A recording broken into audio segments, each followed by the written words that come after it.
But speaking of AI, Oh my god. Elon Musk just had a conference about Robot. presenting his We robot. That thing is ugly. That thing is ugly, okay. I can say that. That thing doesn't have feelings. But then do you know, like, it wasn't even real.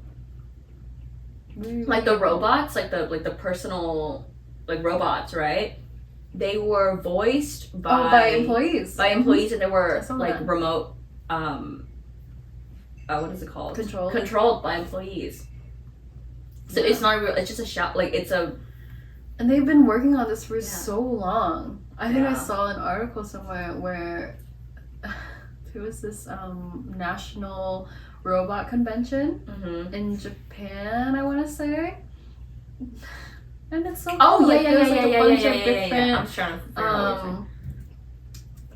to companies who have their little robots. Mm-hmm. And, you know, they all like move around and they're interacting with people as, you know, sentient-ish. Not sentient, but like, you know, they have some motor skills. Mm-hmm.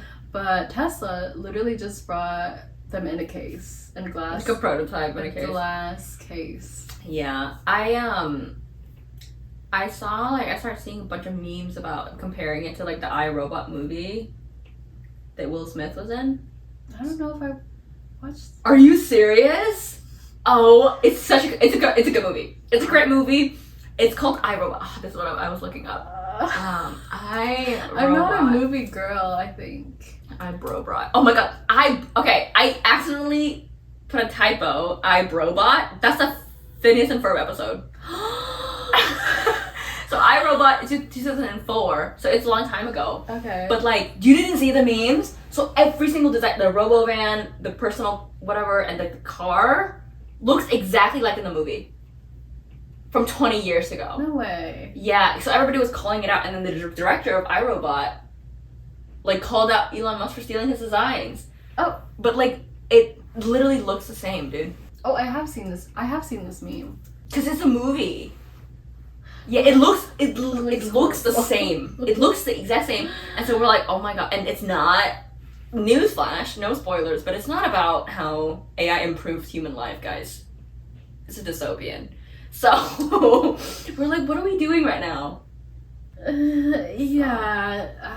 And I'm an Elon Musk hater, so yeah, I don't. Me too. Fully me too. He's just like not cool. He's Not a good transphobic. person. He doesn't believe in the vaccine. Doesn't believe in the vaccine. And he took like a heart right, and that's a pun. You know what it means. He was at the Trump rally. Yeah. I don't know what, because I think like a lot before that, like I saw this H2 podcast highlights video. H2. Or H3, sorry. Yeah, sorry, not H2. Like, who is H2? Okay, yes, I know H3. After Elon bought Twitter, yeah. X.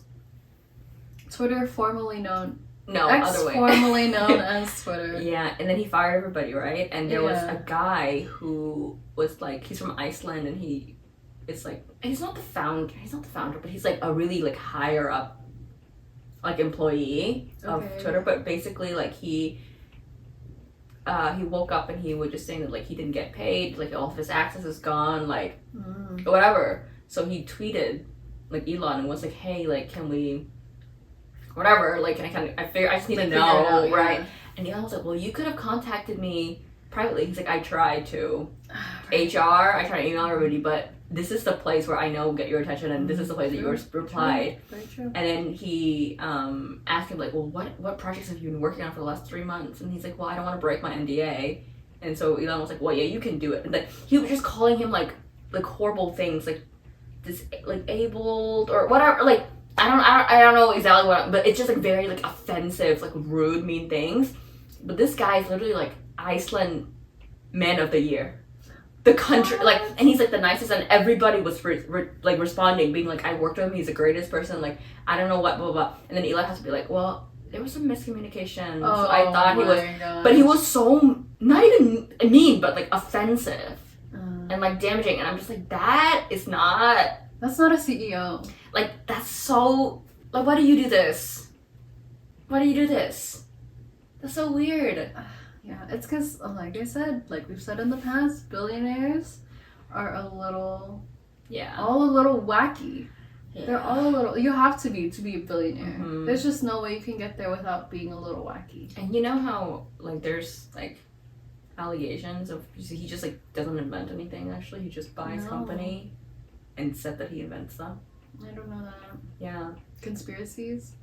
I don't think it's even a conspiracy, but like there's just a lot of people who have that opinion. I see. That like you can see that like that is not our opinion. Like he bought something. Yeah, I don't know. I'm not deep into the Elon, and I'm not going to be. Like I just cannot be bothered with it. But like I know that a lot of people say like have the opinion that like he just buys startup companies and then, which is fine. There's nothing wrong with that. But then he would be called like founder, but he's not the founder. Like he just buys companies that other people build. Which the thing is, like I'm not gonna deny. Like he does have an engineering background. Like I think. Like, you know, I'm sure he knows things, but I don't think it's to the level that people says he does. Well, I also have friends who worked at Tesla, and they said, like, he doesn't, like, some things he said is just, like, if you say that it kind of indicates that you don't really understand, like, the basis of it. And that's not my opinion. That's a direct quote from ex-Tesla employees who worked with him. And current employees. So I'm just like, okay. I'm just like skeptical about him as a person. True. I think we should be skeptical of all people as people. Because you never know. Like we discussed in last episode. Yeah. Parasocial relationships with anybody. Putting people on pedestals is just not healthy in any way, shape, or form. If you don't know them, yeah. Yeah. Especially if you, like, even if you know people. Like, I think even in relationships, if you put your partner on a pedestal, it's not a good thing. Because then you expect them to be this person that maybe they're not always all the time. You know? See people for who they are.